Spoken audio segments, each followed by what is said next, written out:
Bẹ̀rẹ̀ ìrìn àjò rẹ nípa fíìmù àti eré àgbéléwò lónìí ní Rare Edge Film and Art Academy lọ́dọ̀ àwọn akọ́ṣẹ́mọṣẹ́. Wá kọ́ ẹ̀kọ́ nípa bí a ṣe ń lo ìmọ̀ ìgbàlódé tòde òní nípa bí a ṣe ń gbé sinimá jáde lóríṣiríṣi lọ́nà ìgbàlódé tòde òní. Ọ̀nà tí a lè gbà sọdúngbó àti bí a ṣe lè sọ ọ́ di ọrọ̀ ajé pẹ̀lú ẹ̀kọ́ nípa eré orí ìtàgé. Àdánilẹ́kọ̀ọ́ fún oṣù mẹ́ta, oṣù mẹ́fà àti ọdún kan fún diplomat. Lo àǹfààní yìí lónìí láti pàdé àwọn akọ́ṣẹ́mọṣẹ́ tí a ní ní ilé-iṣẹ́ wa àti àyíká tó kójú òṣùwọ̀n. Ẹ kàn sí www.refacademy.org. Láti mọ̀ nípa wa síwájú sí i, ẹ pè sórí ẹ̀rọ ìbánisọ̀rọ̀ yìí 08106685100. Rare Edge Film and Art Academy. Fi ẹ̀bùn rẹ hàn lónìí kí o sì mú àlá rẹ ṣẹ. Eric. Who is that? I'm in danger. Who is that? He had an accident right in front of my school. A bright, vibrant woman. Tá a bá òkú ẹ̀ níwájú ilé ẹ̀. What if I'm the target? Tó bá jẹ́ pé torí tèmi làwọn pípé ṣe ń fi ẹ̀mí wọn ṣòfò nǹkan. Níbo lè wà lálẹ́ àná? Mr. Fọlọ́runṣọ́. Wait, ṣé mo pé you're acting very, very insecure. I mean, kí ló ń tó wá insecure nínú relationship yìí náà? Ó fi hàn gbangba sí wá sí pé something is wrong somewhere. Sherry, Mr. Fọlọ́runṣọ́. Coincidences máa ń ṣẹlẹ̀ lóòótọ́. But èmi àti yín mọ̀ pé this is not one of them.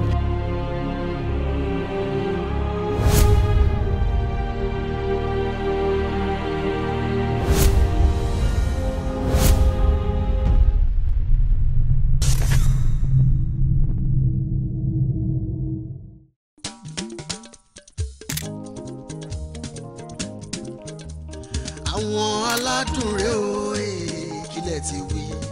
Àwọn aládùn, yes. Ilé olóyin mọ́mọ́, ilé tó gbayì. Alright. Tó tún rẹwà, bàbá màmá bèbí bọ̀bọ̀ ṣẹ́ṣẹ́ṣẹ́ṣẹ́ bọ̀. Ẹ dákun ẹ fi kalẹ̀ sí àwọn aládùn rèé o.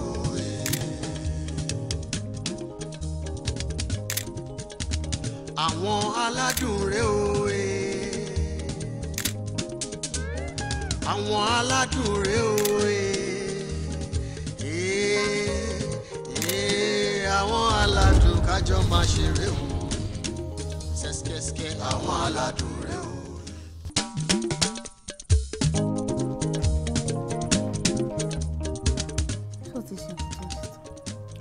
I'm busy. That reminds me. Ọ̀rẹ́ mi kan bọ̀ wá spend weekend pẹ̀lú wa.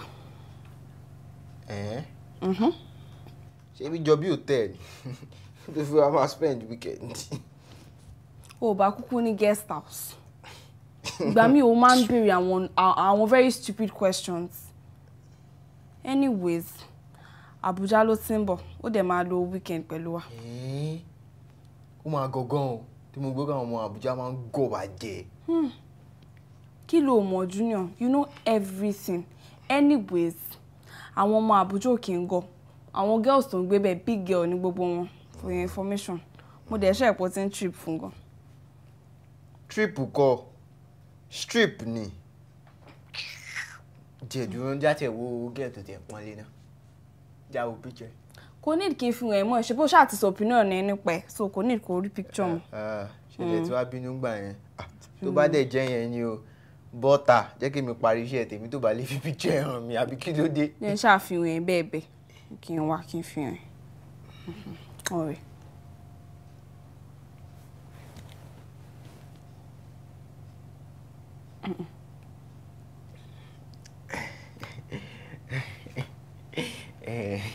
Kí ni? Ṣùmọ̀kẹ́.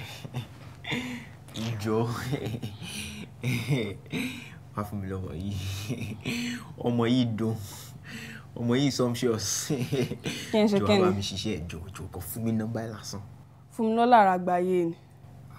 Kí ló wá dé báyìí? Mo máa tọ́jú ẹ̀ mú lówó búkú bẹ́ẹ̀. Ìwọ lówó. Jọ̀wọ́ náà dá ọ. Jùmọ̀kẹ́ kí ló dé ìdí ọ̀rọ̀ tẹ̀ fún lọ́mọ ẹni náà. Sórí ọ̀rẹ́ mi tó ń rí kò kí ń ṣe ẹrù ẹ̀. Àwọn big boys ló máa ń tẹ̀lé. Kí ló wá fi mí pè? Ọmọ tó ṣan ni mí náà. Wo ìyẹn kọ́ ló tiẹ̀ bá mi. Nǹkan tó bá mi báyìí ni wípé mi ò mọ tí mo ṣe fẹ́ sọ fún Daddy. Kí ló dé? A sọ fún ọ náà ni. Àbí kò dẹ̀ sneak ẹ wọlé yẹn ò lè. Mi ì dẹ̀ fẹ́ bu ẹ tẹ́lẹ̀ o, but o máa ń ronú bí ẹja nígbà mi. Kì í sneak ẹ wọlé. Báwo mo ṣe fẹ́ sneak ẹ wọlé? N dẹ̀ jọ náà bá mi wá solution. Ọ̀rọ̀ ayé yìí ó gbà do me I do you. Ó kàn lè máa lọ́pọ̀ mi lásán. My brain can't be for free. Mo ṣẹlẹ̀ tó bá fẹ́ kí èmi yẹ ọ̀pẹ wà fún mi ń gè yìí. Ìyẹn máa ṣe ilé ẹ̀pọ̀ ìṣó tí gbọ́. Tẹ́mi fún ẹ lọ́rẹ̀ mi. Ṣé o lè ṣe yẹn ni? Tó bá lè ṣe yẹn mi lé ọ̀pẹ. Ó dáa mo ti gbọ́. Ṣáà tí ẹ bá mi wá solution tí màá fi sọ fún Daddy náà. Wà fún mi gẹ̀ yìí.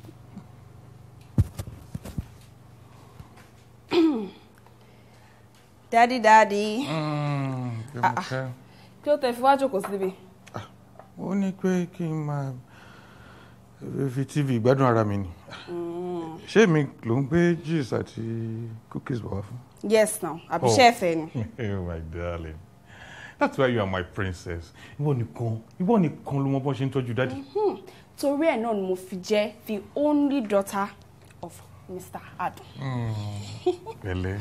Yes sir. Daddy, ẹ wò nǹkan mi mo wá rí yín fún. Kí ni ẹ? Ọ̀rẹ́ mi fẹ́ wá ṣe weekend bí lọ́la. Kan ṣe kan. Torí ẹ lè ṣe gbé juice wá fún mi. Ó yẹ kí n ti fura. Ó yẹ kí n ti mọ̀. Daddy. Nígbà tó ti gbé juice yẹn wọlé ló yẹ kí n ti mọ̀ wípé ìfẹ́ òjijì yìí bribery ló bá dé. Bribery kọ́ Daddy. Àti inú ọkàn mi wá ni mo ti gbé juice àti cookies wá fún yín. So please now, sorry mi lè wá.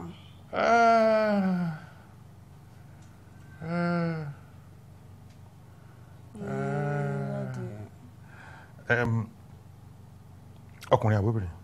Obìnrin. Obìnrin. Èèyàn gbọ́dọ̀ mọ̀ bèrè so that bóyá o ti fẹ́ máa fi style mú ọkọ wálé nìyẹn.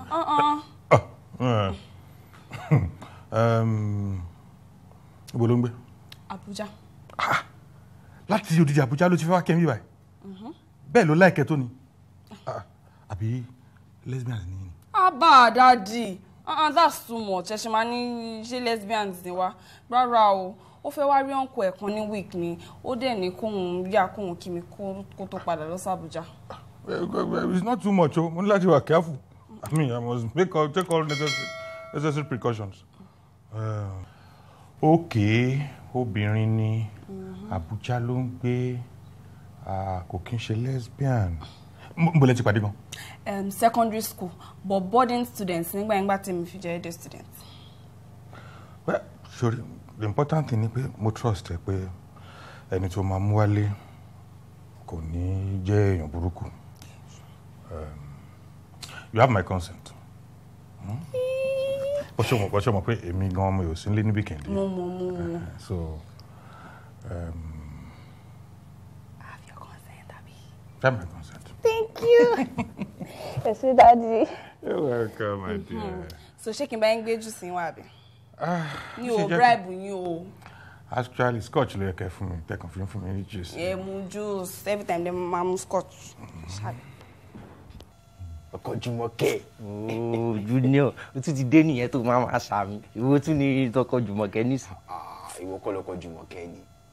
Ṣé o yẹ kó máa pín nǹkan gidi mọ́ra ẹ̀? Ó lè máa tètè dí bẹ́ẹ̀. Orí sọ, ìyá tún pè túkè. Ọkọ Jùmọ̀kẹ́.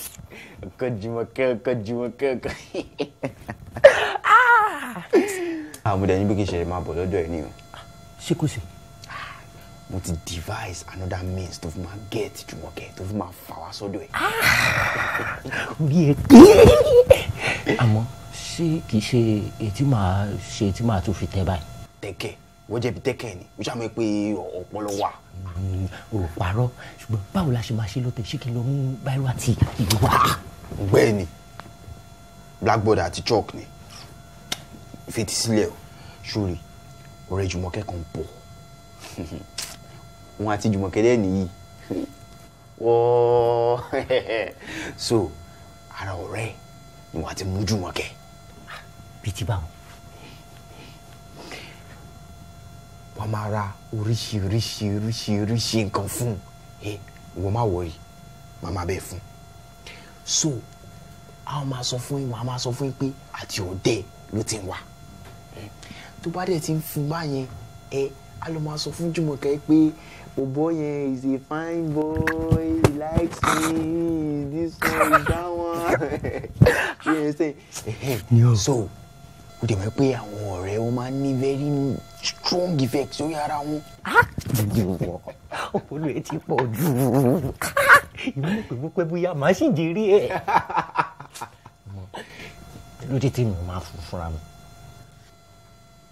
Nǹkan kékeré ló fi máa ń ba nǹkan gidi jẹ́. Ṣé o mọ̀ pé tó bá ti lọ ń fún fúnra ẹ̀ ni? Ó máa wí pé o ti ń like òun. Tó bá ti lọ sọ fún Jùmọ̀kẹ́, ṣe bàjẹ́ nìyẹn. Mo gbọ́. Torí Jùmọ̀kẹ́ mo ṣe wálé ayé, kí ló dé tí mi ní ṣe? Ìwọ nìkan mo mọ̀ tó fẹ́ràn àbúrò mi o. Ìwọ nìkan mo mọ̀ tó fẹ́ràn àbúrò mi o. Segbowe. Yá máa lọ. Mi ò ní pẹ́ dé, mò ń bọ̀ nísìn. Segbowe. Mò ń bọ̀ nísìn.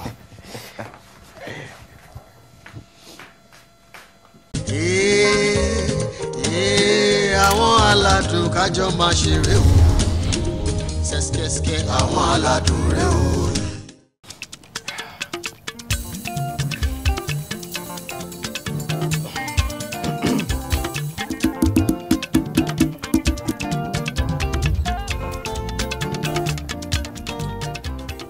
Junior, ó sọ fún mi pé òun jáde. Mi lọ bí kankan, kí ló dé? Múra ẹni yìí kò jọ bí ẹni tí ó wà nílé.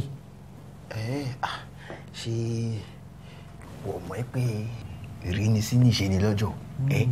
Tí gẹ̀yẹ́ bá dé, èmi fẹ́ jẹ́ kó mọ̀ pé ilé eré, ilé tí àwa lówó ta lọ́lá ló ń bọ̀. Ó dà bẹ́ẹ̀, àmọ́ ò bá ti sọ fún mi náà kémi náà múra dáadáa, jẹ́ kí n sáré lọ múra. Má lọ bí kankan. Sórí òòlé lọ bí kankan lọ múra báyìí. Sórí handsomeness ẹ̀ ó ti speak fún ẹ wíyí wá yẹn, ó ti fine ṣú ẹni tó bá wù ẹ báyìí. Ó ti máa mọ̀ ẹ́ pé boy ti fine ni. Segbowe. Èmi náà fine. Ó fine gan. Mo ti ẹ̀ fine. Ẹ kú ilé o. Ẹ káàbọ̀. Pẹ̀lẹ́ ọ̀rẹ́ mi. Welcome to our beautiful home. Ṣé ọ̀rẹ́? But this house is beautiful. Thank you. This is my elder brother, Junior. Wow. Pleased to meet you. It's a pleasure to meet your acquaintance, Miss Susan. Oh, Susan. Susanana. Susan. And then neighbor one, Segbowe. Segbowe. Orúkọ yẹn funny o. Ẹ ká sọ. Ṣé ẹ lè sọ̀rọ̀ ni àbí ṣán fi spark lẹ́yìn lẹ́nu? Anyway, jẹ́ kí n mú ẹwọ nílé kó wá lọ freshen up. Okay. So that mom bá ti dé, wàá bá wọn. All right, kò sí wàhálà. Bye guys.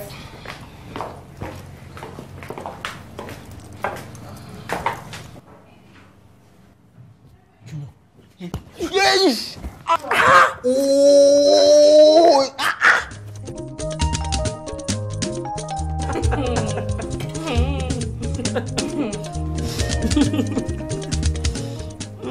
Junior. Ma? Oh, that's all right.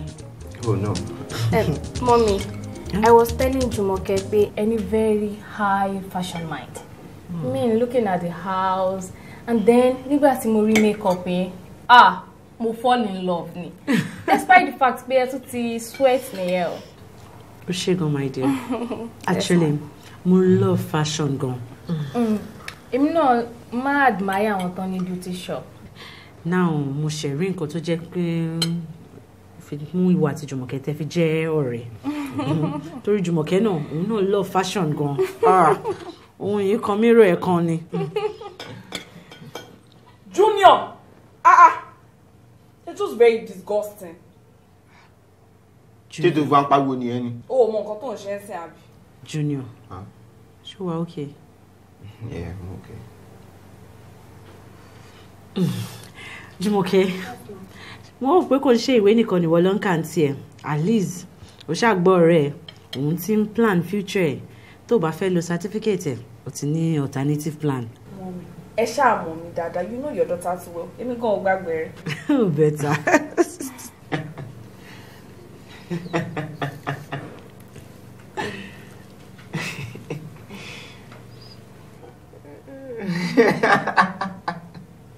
Junior. Well, are you okay? Yeah.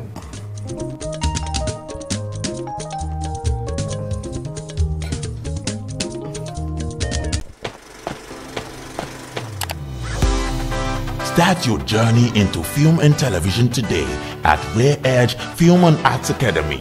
With hands-on training from industry professionals, you can learn digital media design, 3D animation and VFX, film masterclass, entrepreneurship, integrated filmmaking, digital video production, film business, and acting for film. We offer 3-month certificate, 6 months diploma certificate, and 1-year diploma. Take advantage. Access industry experts and our professional facilities. You can register now at www.refaacademy.org. For more information, you can call 081-066-85100. Rare Edge Film and Art Academy. Explore your talents, fulfill your dreams.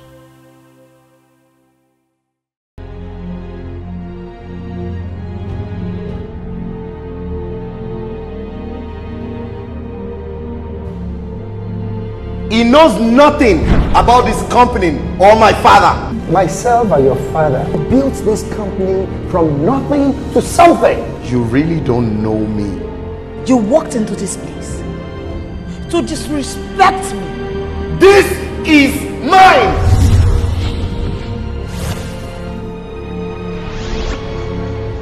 Like Wegi. Shani come and forward Segbowe ni. My brother is very correct. Abiola Lewis. Yes, Mom. Ọmọ àlè ni ẹ́. Good boy. Ó wà lórí ilẹ̀ yìí. Abájọ tó fi pa bàbá mi. Your life is a great danger. Ayọ̀, think of Ìbọn tó bá bọ̀dé lórí yẹn kò penetrate skull.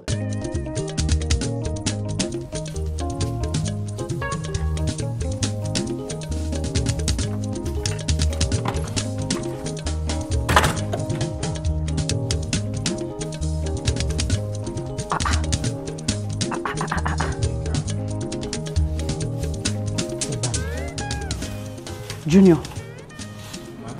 Kí ló dé? Kí ló ṣẹlẹ̀? Kí ló dé tó fi ń gbálẹ̀? Kò sí. Kọ́ wù mí kí n gbálẹ̀ ni. Sí ìkọ̀kọ̀ gbélé rẹ̀ o. Gbélé. Ó ṣọ́. Junior. Ṣùgbọ́n kí mi mọ̀ bí i?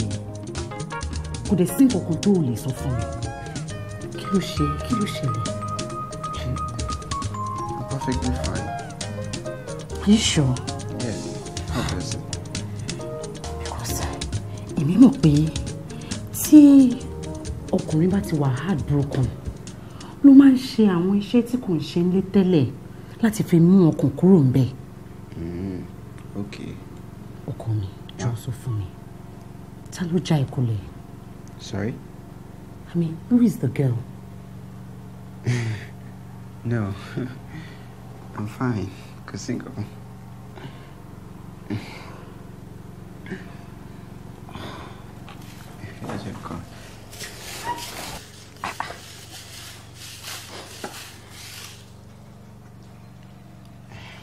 You sure? Ani máa fún ẹ. Trust me now. Máa fún ẹ, má worry. Hey, Junior. Wow. Eléyìí máa wà impressive gan. Sori mo máa ń like àwọn ọkùnrin tán bá lè ṣiṣẹ́ ilé báyìí. Because it is very, very rare. Oh, really? Mi náà like máa ṣiṣẹ́ ilé gan. Mo like máa ṣiṣẹ́ ilé torí in fact mo kórìíra kí gbogbo onúlé máa dọ̀tí báyìí.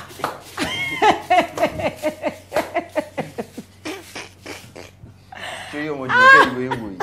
Ó yọ̀lẹ̀ gan. Kò kí ṣe ní ti nínú ilé. I do all the house chores. oríṣiríṣi ló kún ọwọ́ ọmọ mi. Ó dá ó yé mi.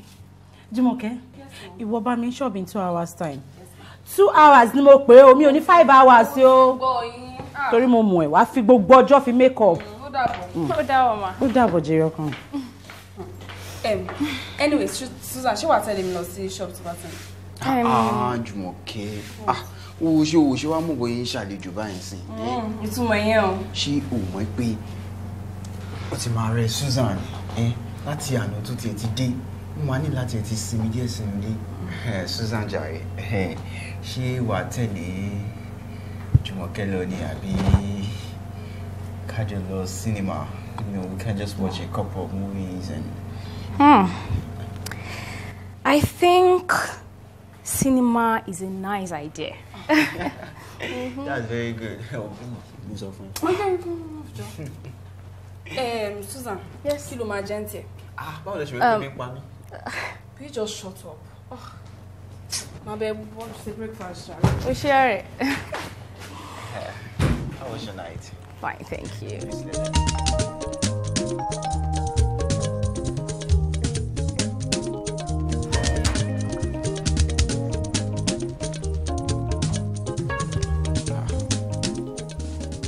Segbowe. Ìgbà wo ni interview rẹ? Interview kẹ̀, ṣe bí wo ló sọ pé a jọ lọ sí cinema? Wà ta ni? Èmi, ìwọ àti Susan, àbí kí ló gbowó lọ́wọ́ mi fún? Segbowe. Kí ló tó fi láìkó máa fi ọwọ́ ẹ̀ bá nǹkan rere jẹ́ báyìí sí? Kí ti báwo? Ṣé o mọ̀ pé tí Susan bá rí ẹ báyìí, ó máa tó bá dẹ̀ tẹ̀lé wa, ó máa wí pé o láìkó òun ni, tó bá dẹ̀ ti lọ sọ fún Jùmọ̀kẹ́, iṣẹ́ bàjẹ́ nìyẹn náà. Màá dẹ̀ sọ fún pé torí Jùmọ̀kẹ́ ni mo ṣe ń ṣe gbogbo wàhálà yìí. Segbowe wo obìnrin kò lè gbà bá yẹn, kò lè gbà ẹ gbọ́, kí ló kí tó fi láìkó máa fún mi wàhálà báyìí ṣe.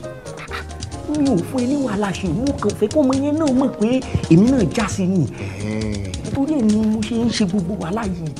Tí Jùmọ̀kẹ́ bá dé ńkọ́? Débi ti bá wọ. Ṣé gbogbo ẹ̀rọ ẹ kí n máa sọ fún ẹ ní?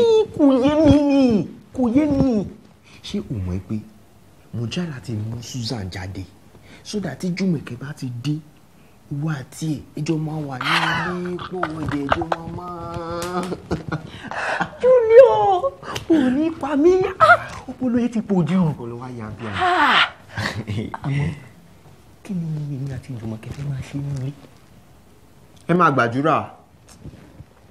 Kẹ́ máa speak in tongues. Àbí kí ni question dìde tó máa mi sọ? Ó ṣáà láì kó máa béèrè àwọn question àgbà tó kan báyìí náà. Nígbà tí ò yé mi, ó mọ̀ pé ìwọ náà ni gbogbo kinní yìí kò yé mi. Gbé tiẹ̀ wá.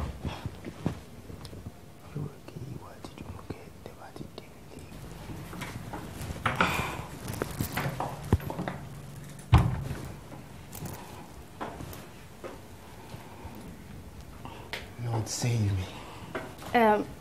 Junior, má bínú pé mo dẹ dúró. Oh no, dá mi dúró, I mean, bí Jùmọ̀kẹ́ náà ṣe máa ń dá mi dúró nìyẹn, and mo máa ń like máa dúró dè. A very good guy. Okay. Segbowe, ṣé wà okay? Ṣájọ́ ń lọ ni? No, àjọ lọ. Òun kò múra tiẹ̀ ni ó ń lọ fún interview ní Sabo. This guy is a clown. Yeah, it's a... Anyway, shall we? Yes. Okay. Yes, we shall. Bye. Let me... Thank you.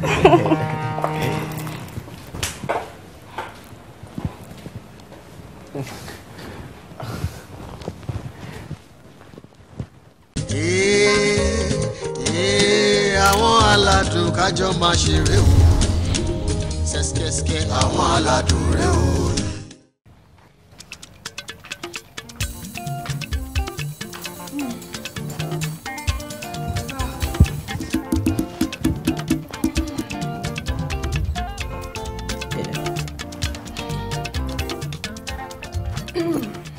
Báwo níbi tó lọ? Ibo ni mo dágbére fún ẹ pé mò ń lọ? Tí ẹ dúró ná, ṣé ìwọ nìkan ló wà nílé ni? Bẹ́ẹ̀ni. Junior àti Susan ńkọ́? Wọ́n lọ sí cinema. Wọ́n dẹ̀ ti dé. At this time, wọn ò tí ì dé látàárọ̀. Of course. Jùmọ̀kẹ́, báwo ni? Báwo ló dé? Ṣé ò yọnu ṣé nǹkan máa ṣe ẹ́? Kí ló dé? Junior, kí ló ṣẹlẹ̀? I don't know. Jùmọ̀kẹ́! Jùmọ̀kẹ́! Jumi! Báwo ni bìtẹ́ lọ? Kí ló sọ fún Jùmọ̀kẹ́? Mi ò sọ nǹkan kan fún Jùmọ̀kẹ́ o. Mo kàn sọ pé ẹ lọ sí sinimá ni.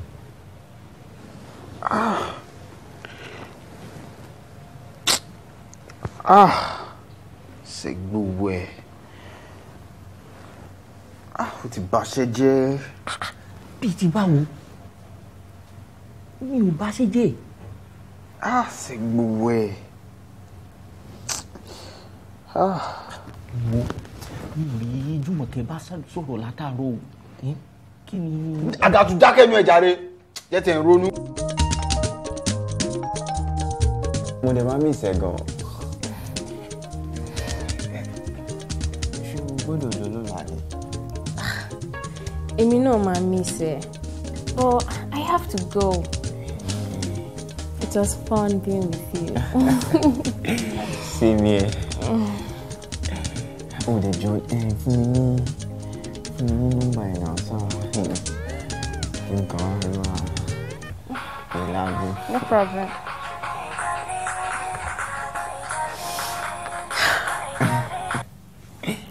Hello, darling. I'm fine. Ìwọ ńkọ́? Okay. Èmi náà ti miss ẹ. Mo máa dé lọ́la. No problem. Okay, dear. Dream of me, okay? Love you. Bye.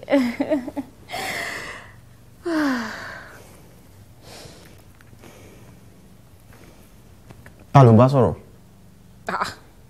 Irú question wo nìyẹn? Anyway, boyfriend mi ni mo ń bá sọ̀rọ̀. Mo gbọ́. La etí ẹ̀ dáadáa. Boyfriend mi, òun ni mo bá sọ̀rọ̀. Kí ni ọ̀rọ̀ tí bèbí bá mi sọ ṣá? I am your only legal boyfriend. Kò tètè bá àwọn abẹ́lé jayàn tó ń bá sọ̀rọ̀. Ẹ̀rín ẹ̀ pa mi ṣá. Boyfriend mi bíi ti báwo? Ìgbà wo ló kọ́nu fẹ́ sí mi àbí ìgbà wo mo sọ fún ẹ pé mo gbà láti fẹ́? Why do you think I was doing everything I was doing? Sorry. Inú kan ni mo fi ń bẹ́ ẹ lò. I see you as my brother. And tí mo dẹ̀ ṣe ń treat ẹ nìyẹn. Tó bá ti ń rí nǹkan mi, ó jẹ́ tètè sọ. Àbí who sabi this small boy? Mo tẹ́. Wo, ṣọ́ọ̀ṣì máa gba nọ́mbà bó gba nọ́mbà. Jo, ṣé òótọ́ ló ń sọ àbí o kàn ṣeré ni? Ṣé mo jọ clown lójú ẹ ni? You wan collect number àbí you no want am?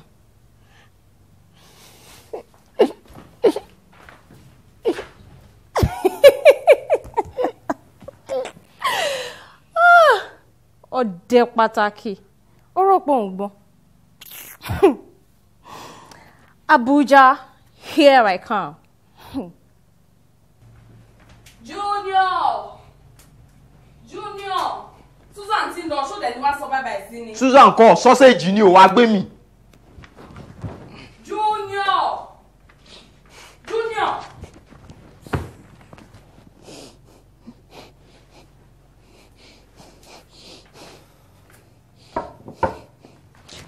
Tani. Junior bàbá, kí ló dé? Ṣó wà pa? Kí ló ṣẹlẹ̀? Junior, Susan ti ń lọ ni mo wá ní kí n wá sọ. Kí ló wá kan tèmi? Junior, ṣé ká béèrè lọ́wọ́ ẹ̀ bóyá ó ti bá wa jíṣẹ́ fún Jùmọ̀kẹ́? Segbowe, jọ̀ọ́ nítorí Ọlọ́run, má jẹ́ kí n kanra ẹ mọ́ ẹ o. Má béèrè ọ̀rọ̀ Jùmọ̀kẹ́ lọ́wọ́ mi o. Junior, jọ̀ọ́ nítorí Ọlọ́run jẹ́ kí n béèrè owó Jùmọ̀kẹ́ lọ́wọ́ ẹ̀. Kí ni? owó tí mo fún ẹ yẹn mo lọ yá ni ẹni tó dé lówó tí ó ń bọ̀ wá gbà lọ́la. Jọ̀ọ́ nítorí Ọlọ́run jẹ́ n béèrè. Kí ló wá kàn tèmi bẹ̀? Kí ló fẹ́ kí n ṣe? Segbowe jọ̀ọ́ má jẹ́ kí n kanra mọ́ ẹ̀ ra bọ́ síta. A ní bọ́ síta. Bọ́ síta jàre. Junior lọ yáwó yẹn ni.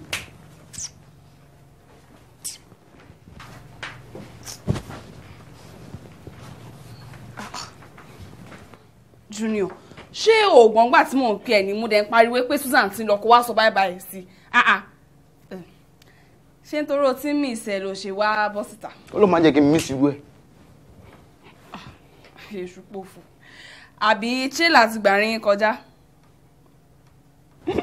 Jùmọ̀kẹ́ mo lè believe gbẹ ọmọ yẹn ní boyfriend ṣá. Ṣé Susan gbogbo ara mọ̀ pé ó ní boyfriend ṣe bí wọ́n ni. Wo mi ṣeré bíbí yìí o. Wọ́n sọ fún mi pé I see you as my brother. Ó ti brother zone ẹ nìyẹn. Kí ló ṣe smartness ẹ Mr. Smart? Ṣé bẹ́yìn lẹ smart jù ẹ̀yin lẹ mọ̀ gbogbo àwọn tactics tó fi máa ń. Jùmọ̀kẹ́ tó bá mi kó fẹ́ fún mi ṣeré ní kó yá tètè bọ́ sítánsìn. Ó ti ń bínú ni. Má bínú. Kì í ṣọ̀rọ̀ ẹ̀rín náà ṣó fọ́ọ̀nì ni. Kò fọ́ọ̀nì má bínú. Nígbà tí mo ń sọ fún ẹ lọ́jọ́ yẹn pé Susan ọ̀rẹ́ mi o kò kí ń bá àwọn poor niggas bíi tiẹ̀ roll àwọn big boys ló máa ń bá ṣeré ò dá mi lóhùn ó lóun mọ tó ṣe máa ń mú tó ṣe máa gẹ̀ tiẹ̀ ìwọ ló lè ṣe gbogbo ẹ̀ ó tán Mr. Smart. Pọ́sítà jọ.